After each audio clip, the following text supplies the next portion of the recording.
O judaísmo reformista e o sionismo surgiram quase simultaneamente. São movimentos distintos, mas ambos buscavam resolver o mesmo problema. Por que tantos membros desses dois grupos eram contra o outro movimento? E como entender essa divisão ajuda a explicar por que o judaísmo é vivido de forma tão diferente nos Estados Unidos e em Israel, mesmo hoje em dia.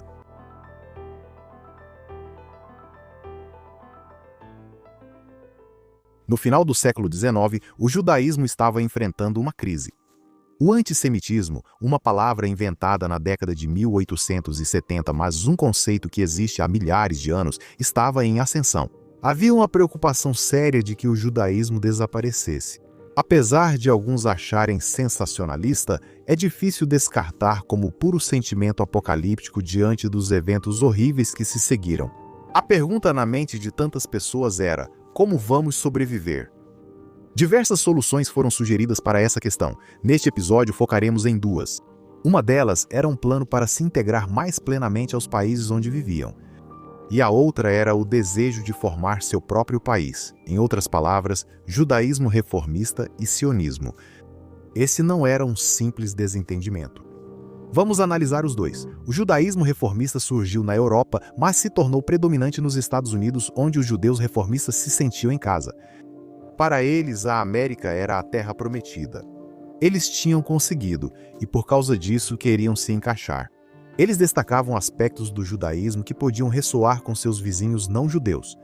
Eles discordavam de muitos rituais e leis judaicas, como as do Shabat e Kosher, e preferiam focar em valores universais, como ajudar os outros e reparar o mundo.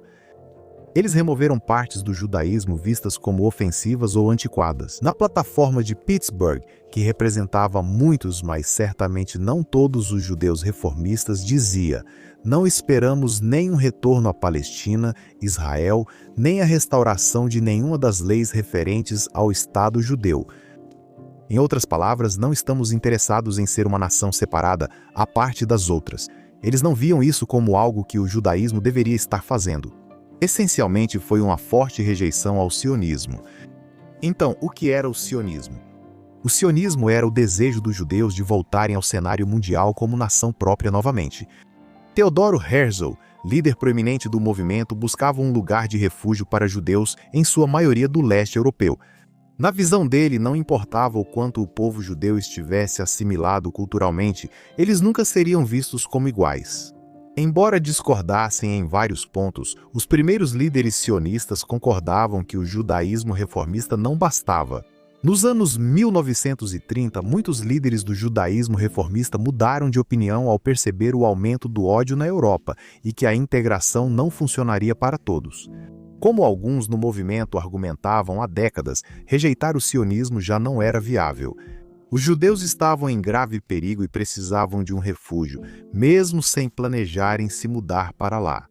50 anos após a plataforma de Pittsburgh, a plataforma oficial do judaísmo reformista mudou, agora dizendo: o judaísmo é a alma e Israel é o corpo.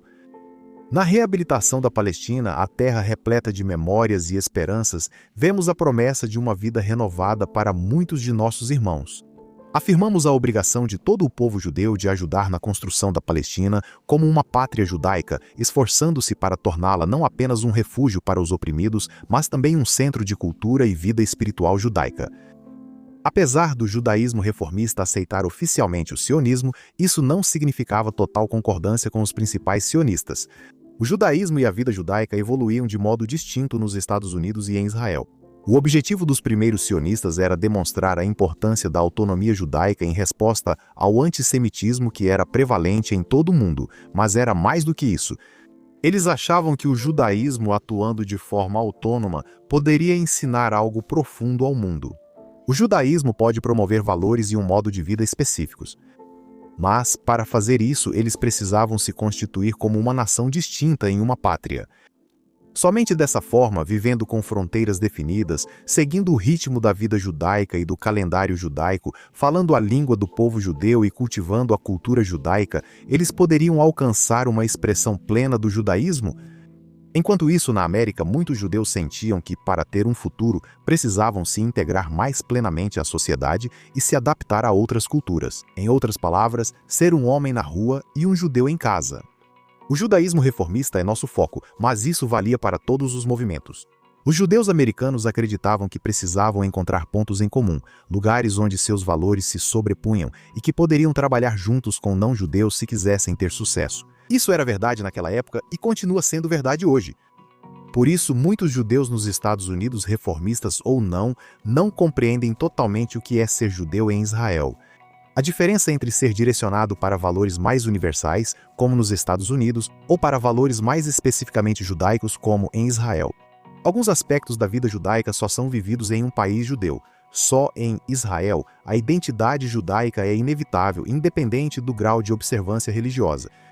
A maioria dos israelenses não é totalmente praticante, mas ainda se sente muito judaica, algo presente em quase todas as instituições.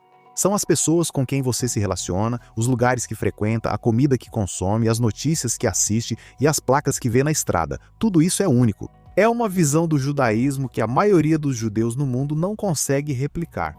E ainda assim é um modelo do que é possível. E muitos judeus em Israel ainda não entendem ou sequer conhecem elementos da vida judaica que acontecem fora de Israel. Eles não conseguem imaginar a ideia de uma vida religiosa totalmente separada do Estado e as muitas implicações dessa separação. A ideia de que a vida religiosa é totalmente voluntária e desvinculada do ritmo do Estado é inimaginável. As liberdades, oportunidades e sim os desafios que vêm com essa estrutura muitas vezes são estranhos para os israelenses.